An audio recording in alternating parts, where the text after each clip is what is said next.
also the Olympics are coming up in February. Do you expect any friendly international competition between crew members during those games?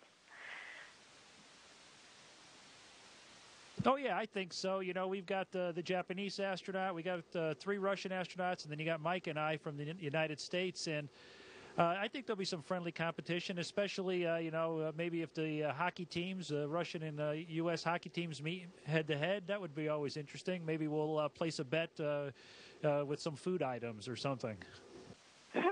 What kind of food items can you bet on? Do the Russians have something on their side that you guys might want versus? Oh yeah, you know the key up here is getting something different every once in a while. When you're up here for such a long time, even though we do have a wide variety of food, it starts to get a little bit old. So anytime you can get something a little different, it's definitely a treat. So I'm sure the Russians have a lot of good food, and there's a lot of things that we have that they enjoy also. Great. And which Olympic winter sport do you think would be the most fun to play in weightlessness? Oh boy, it's hard to say about an Olympic sport in weightlessness, especially the Winter Olympics. You know, we don't have much snow up here, other than outside when we're doing a spacewalk like we had last month with the ammonia snowstorm. It's the kind of the thing we do up here is more like gymnastics. You know, when we're floating around and spinning around, you kind of feel like a gymnast, or how a gymnast must feel when they're doing those incredible feats. Of course, they have a lot more difficulty doing it in the 1G environment.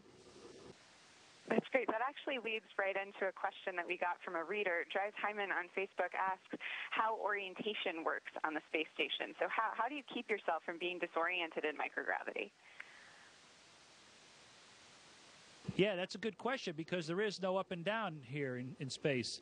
And it's easy to get disoriented, especially if you start working and you start kind of putting your head inside a locker or behind a rack.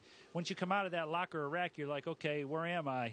And so usually what I do is I'll reorient myself to a kind of like a 1G orientation where the deck is the floor, and I put my feet on the deck, and then my brain kind of recognizes where I am. But a lot of times we float around sideways or upside down, and it's no issue. But every once in a while, I have to reestablish my orientation by just kind of getting my feet on the deck. Great.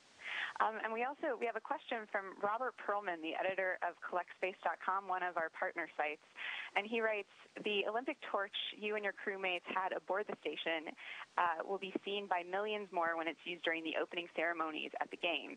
So what message about the space station, or the symbolic connection between space and what message do you have about the space station and the symbolic connection between space exploration and the Olympics? Well, that's easy. I think the key phrase is international cooperation. Both the Olympics and the International Space Station are great examples of what folks can do when they get together. All these different countries get together and kind of try to accomplish something. The Olympics are an incredible event. All these different nations from around the world get together to participate in the athletic events. You look at the International Space Station. Again, you got many countries from all around the world building hardware, and then we assembled it in orbit, and it had to fit together perfectly. So international cooperation is the key to being successful in anything. Great. And I know that you won't be able to watch the Super Bowl live, but do you think you'll get a chance to watch some of the Olympic Games live? Oh, yeah, I think so, very much so. We'll have some of the Olympic events sent up to us, tape delayed, basically. But we'll also get some live events. I think on the weekends, they will uplink a TV station for us, and of course we'll ask for the Olympic events to be sent up to us. So I think on weekends is a very good possibility we'll get to see some of the events live.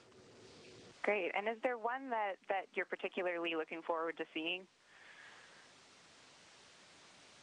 Well, you know, I like all a lot of the events in the Winter Olympics, the speed skating and some of these different skiing events are pretty interesting to me. Anything where there's a lot of speed seems a little more interesting.